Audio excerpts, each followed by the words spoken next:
Hello. Excuse me. Hello, welcome to me. I'm a virgin YouTuber. Um, as in, I've never put my face on YouTube before. So I've just popped my YouTube cherry. I put a couple of motorbike videos and a couple of reviews on bits and pieces like that, but nothing like this, nothing personal. So yeah, welcome to me. First of all, welcome to you as well. I wanted to, by the way, my presentation skills are not great. I'm not going to look at the camera all the time like this because it just doesn't feel natural. I'm hoping the volume is loud enough. My throat is actually still quite sore. Um, so, yeah, hopefully it's loud enough. If not, just turn it up, please. I've also written myself some notes so I don't get too distracted, lose my train of thought. So, I guess let's start. So my name is Andrew. I'm 35-year-old male. Um, I recently had a tonsillectomy, just a straightforward tonsillectomy, no adenoids or any of that stuff. So from what the surgeon said, it was pretty straightforward. Um, I had no major medical history with anything. In fact, it was my first surgery. I've been in hospital plenty of times, but for unrelated stuff. I've never actually gone under the knife, so to speak. So this was a bit of an experience for myself, and I just thought I'd post a video and talk a little bit about it and some of my recovery. It's not oh my god, oh my god, tonsillectomy survival guide. It's nothing like that. I just want to make it as accurate and factual and straightforward as I can, really. Just because, obviously, before I went and had mine last week, I did a fair bit of YouTubing, looking around for people's um, not reviews, but their personal experiences. Obviously, an adult tonsillectomy it's got a bit of a name about it. There's a lot of fear and stuff around the pain and bleeding out and whatnot sort of stuff. Not bleeding out, but bleeding. That was one of my biggest fears. But hopefully, after this video, which shouldn't be more than a few minutes, no more than 10 tops. I'm aiming for about 5, so stick with me, please. We'll get started. So, basically, introduction, like I said, I'm Andrew, 35-year-old male from Melbourne, Australia. Australia, obviously, down under, for all the Yanks out there. My medical history, like I said before, I'd never had surgery before. However, I have had a history with tonsillitis and throat problems. I used to get tonsillitis a lot as a child. It would clear up very quickly with antibiotics and whatnot, which was all fine. And then I didn't have it for probably 10, 15 years. And about 12 years ago, I got admitted to hospital with pustular tonsillitis. Don't exactly know the difference. I'm guessing pustular, which would mean that it's probably more than viral. Treated with IV antibiotics. I was actually in hospital for 10 days. There was secondary infections and all sorts of rubbish. But anyway, that was fine. So what happened last year was I actually developed quinces. I don't know if any of you guys have heard of quincy. So basically what that is it's an abscess in the throat,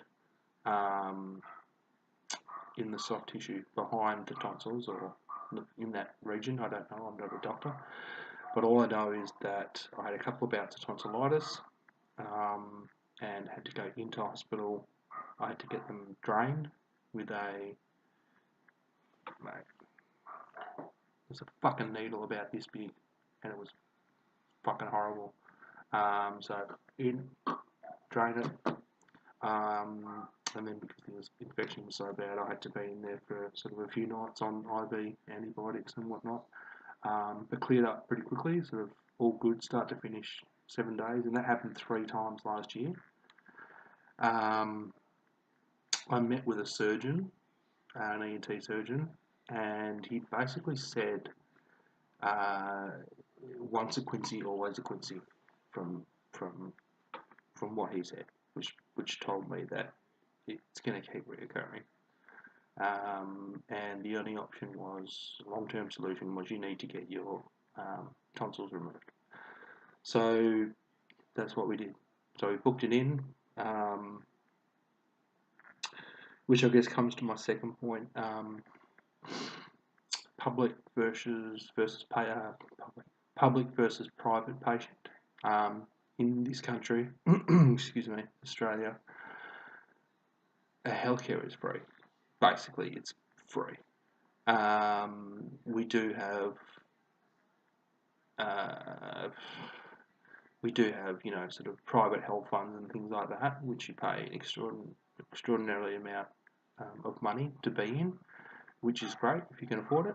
Absolutely, go for it. It does give you better cover in the long run, but as a public patient in this country, you don't have to pay for healthcare. It's all included in the tax and all that other kind of stuff. So you've got two options. If you can afford it, go private. The pros of going private are it will be done a lot quicker. You'll get to choose your surgeon, and you choose your hospital. You sort of choose everything. The hospital, the private areas, or the private hospitals, they are a little bit nicer. They're a bit more of a hotel. You get your own private room or whatnot. But they are pretty exy. So you pay your premiums, and then you pay your access, which is a lot of money as well. So, but if you can afford it, absolutely. So yeah, choice of surgeon, choice of hospital, and the cost of operation. Like I said before, it's the only money I paid for my operation. I think it was $12 for my wife to park her car and drive me in, and then collected me the next day, and that was it. So it's good in that way. So hospital admission, there's a few things that you just don't think of. Maybe, being in a panic. I was sort of stressing about this. Obviously, I said before that I'd never had surgery before. Hospitals never freaked me out, but the thought of someone cutting into me or cutting something out of me freaked me out a lot. Yeah, it still does actually thinking about it, but hey, it's done. Bring all your relevant paperwork.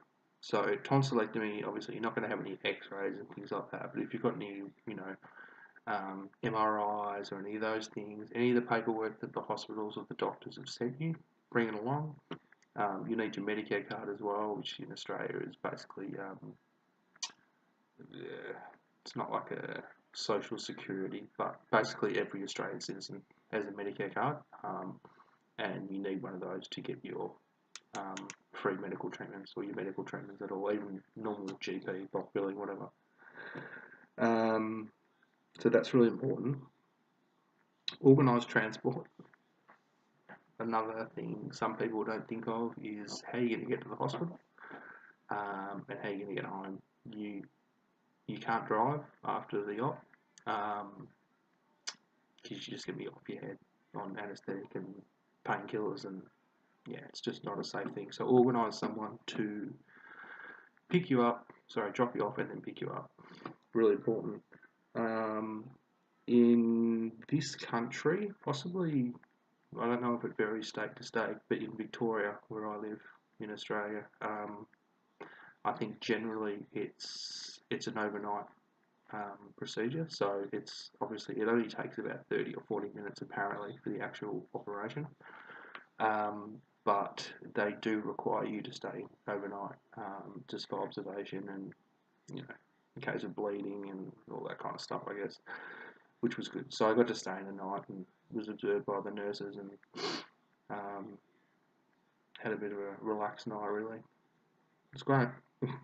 Considering anyone that has children will know, a night to yourself is awesome.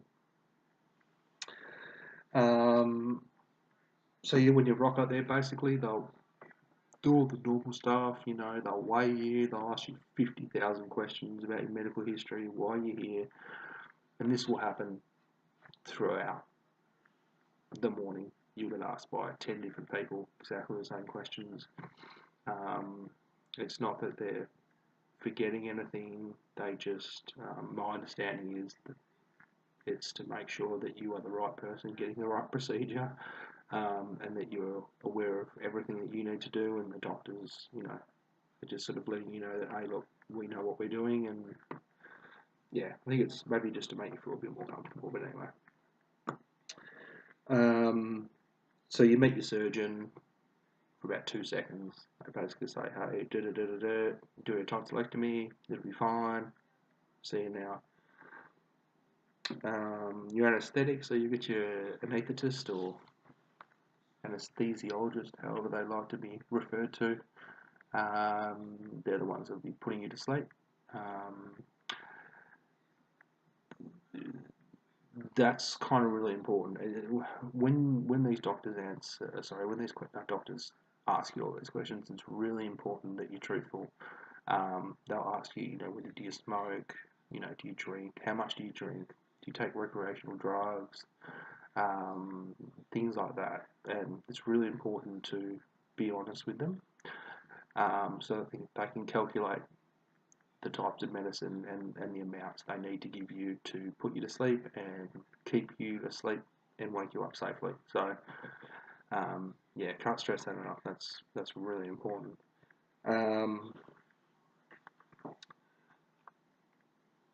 The anaesthetic it's a general, so you're out, completely out, you're unconscious, you're not aware of what's happening.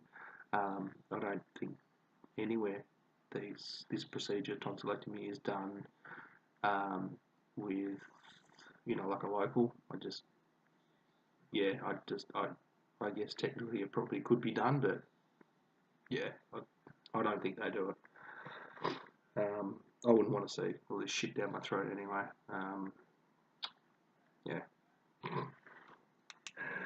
So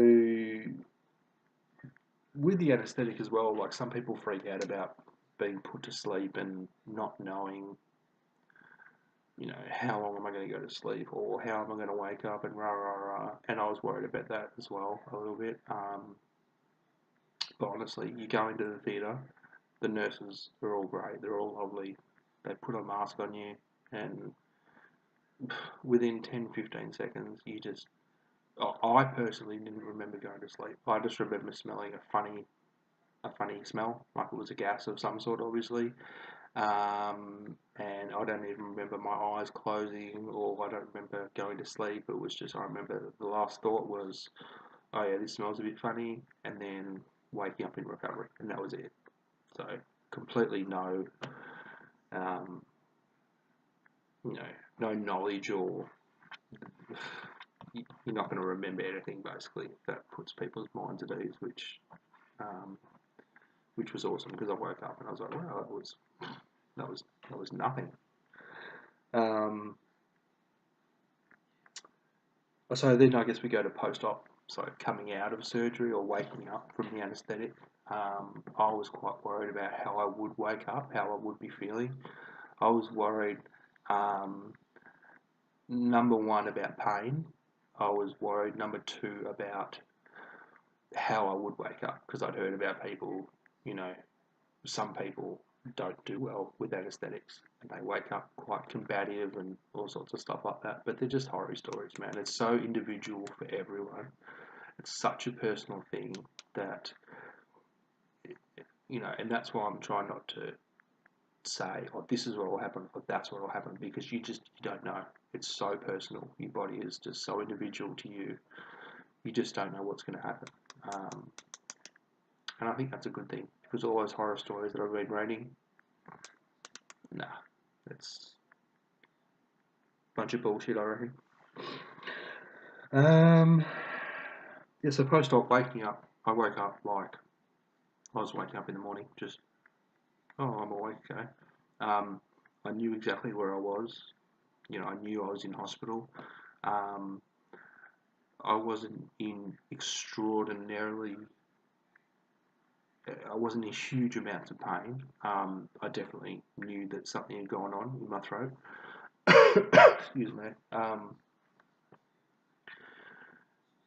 Plus I had that memory of why I was going into hospital. I knew I was having a tonsillectomy, so I assumed I would be waking up with a bit of pain. I woke up with a really, really dry throat, and I couldn't swallow. And the guy that I think it was an anesthesiologist that was there monitoring me as I was waking up, he gave me a few mil of morphine as well because he did ask me how my pain was, and it was sore. It was sore. I probably didn't need morphine, but yeah, the stories about morphine are true. It's good shit. It's really good shit. And it works really, really well. Short term. Um, yeah, like I said, I woke up, I wasn't confused, I knew where I was, there was none of this, oh my god, what am I doing here, who are these people, it was nothing like that at all, um, which was really, really good. My anxiety levels just went straight down after I sort of woke up and knew where I was. I thought I was actually only in the recovery bay for 15-20 minutes, but my wife, who was waiting up on the ward, said that I was apparently went into the procedure at 1 o'clock. It's supposed to take half an hour, and I wasn't back up there till 4. So whether I was sleeping down in recovery or just I lost sense of time, I don't know. But wherever it was not painful and it wasn't scary, so you don't need to worry about that. Yeah, back up to the ward. The nurses do their thing. Spoke to my wife. Um, yeah, look, I was pretty off my head on drugs, to be honest. So they must have given me, I think they give you something as well. I think it's going to do my head in. Anesthesiologists give you something in your drip as well, towards the end of the surgery. So they make sure you come out pretty dosed up and pretty comfortable. Yeah, I guess recovery now. Recovery was only an overnight stay.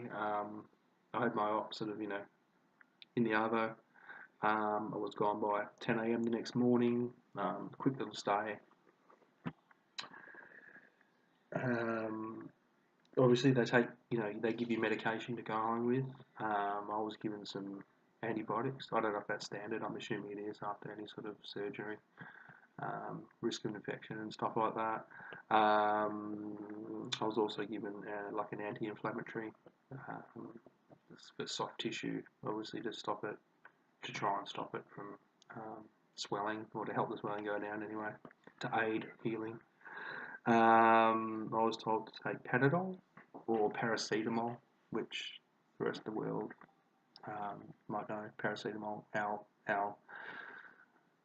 company here that makes that is Panadol, so that's the name. I was also given some oxycodone, endone, which is a really strong um, narcotic. So it's a derivative of morphine, I believe. So it's sort of, in the opium family type thing, much like morphine. But yeah, I'm not a chemist. I don't know, but anyway, that does the job really, really well. So yeah, basically the surgeon comes around to see you again the next morning, has a quick look at your throat, should be okay, send you home, no dramas. Um, so I'm actually just having a beer now because my throat's feeling better.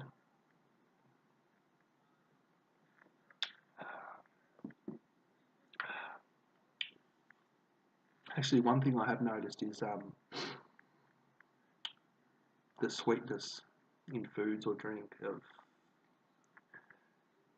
it seems to be a little bit dampened. Um, Something that was generally really, really sweet is kind of like, oh yeah, cool. Or something that may have a little bit of a sweetness in this just seems to have nothing. It's just bitter, and it's not the blood. Just in case you're asking. Anyway, recovery days 1 to 5 were pretty straightforward. Um, I rested in bed or on the couch pretty much for 5 days straight, which was fucking amazing. I followed the medications to a T. I think that's a really important note. What the surgeon and the pharmacist did say to me was don't chase the pain. So don't wait for your pain to get bad before you take your next painkiller. they really stressed that, and I can see why they did, because once you start feeling that pain, um, it by the time you take that pill, it's going to take 20 minutes, half an hour to kick in. I've got company now. What have I got? Hurry up. Quick.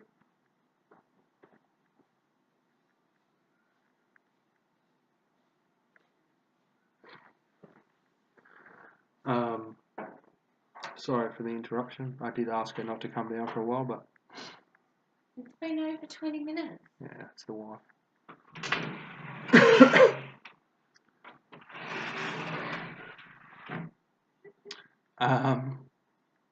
So yeah, don't chase the pain. Don't chase the pain. Take the painkillers as directed. Don't be a hero, because if you don't take them for a while, you start to think you're getting a little bit better and the pain subsiding. Yeah, it probably is subsiding, but it hasn't subsided. And if you sort of go a couple of hours without your painkillers, it gets real sore really fucking fast. So don't do that. What else have I got? Eat and drink. Eat and drink as soon as possible. Water. Have a bottle. Do not stop sipping.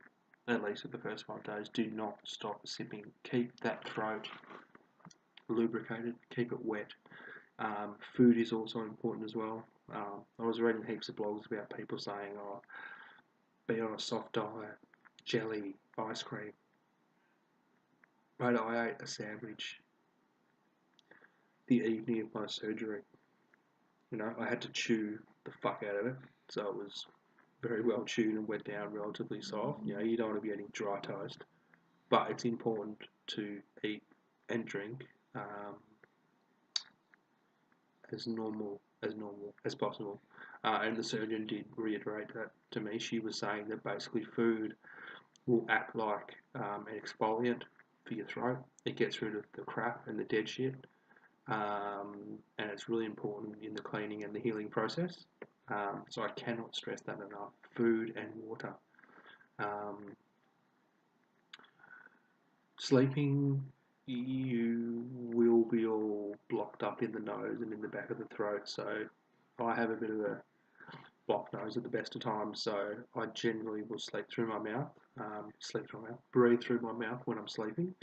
So that will lead to a dry throat. So the times when your pain will be at the most extreme is generally after a sleep and you wake up and your throat is dry. Get water in there as quick as possible. Even if it's just tiny little sips, it might take you half an hour to get that throat nice and moist again.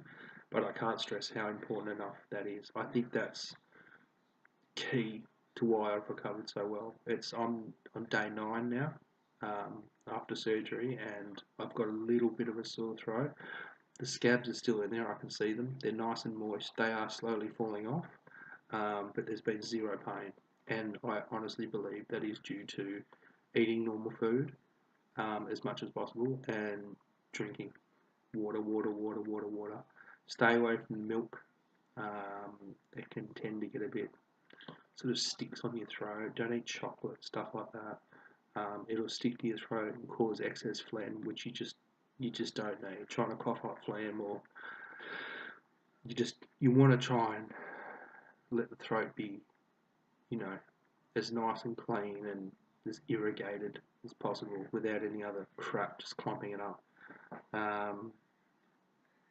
Can't stress that enough. Cannot stress that enough. Have another little look. So basically, days 5 to 8. The pain was still there. It would come and go. As I said, after sleeping, it was painful. Waking up, I found in the early evening, for whatever reason, it would just be worse. Again, lots of water. Stick with the painkillers. You'll be absolutely fine. One other thing with the medication is what we were given here anyway was the oxycodone. So I was given one tablet, like a slow release 12 hour, and if there was ever any overlapping pain, I was also given instant release oxycodone for, if that 12 hour didn't quite make the 12 hours.